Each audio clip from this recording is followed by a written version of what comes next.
Hi hello welcome to my channel. ఉసిరికాయ పచ్చడి చాలా ఈజీగా సింపుల్గా ఎలా చేయాలో చూడండి. ముందు మచ్చలు లేకుండా ఉసిరికాయలు తెచ్చుకొని బాగా కాసేపు నీళ్ళలో నానబెట్టి కడిగి శుభ్రంగా పక్కన పెట్టుకోవాలి. మీకు ఎన్ని ఉసిరికాయలు కావాలంటే అన్ని ఉసిరికాయలు చేసుకోవచ్చు. ఈజీ సింపుల్గా అయిపోతుంది.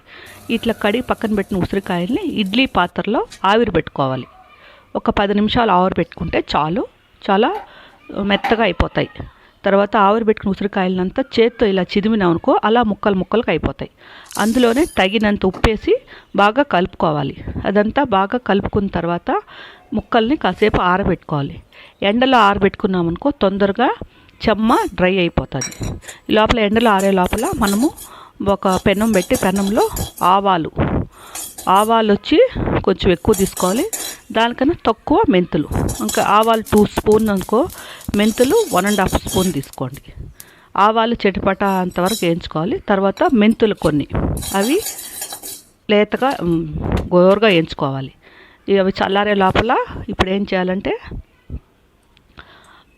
పెద్ద మందపాటి పెనం పెట్టుకోవాలి. పొయ్యి మీద పెట్టుకొని అందులో నూనె కొంచెం ఎక్కువే పోసుకోండి.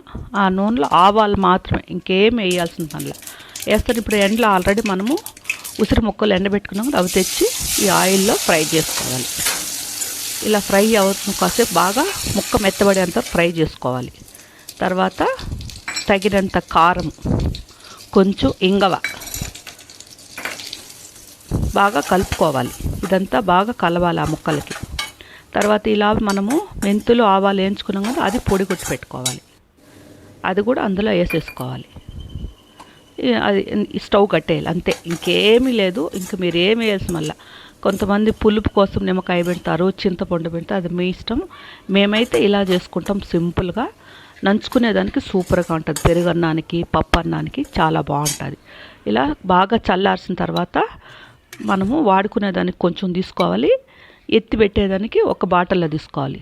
ఇలా 6-7 మంత్స్ నిలవ పచ్చడి ఉంటుంది.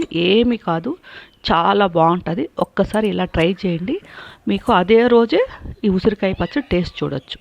అయితే తడి తగలకుండా జాగ్రత్తగా పెట్టుకోవాలి అంతే.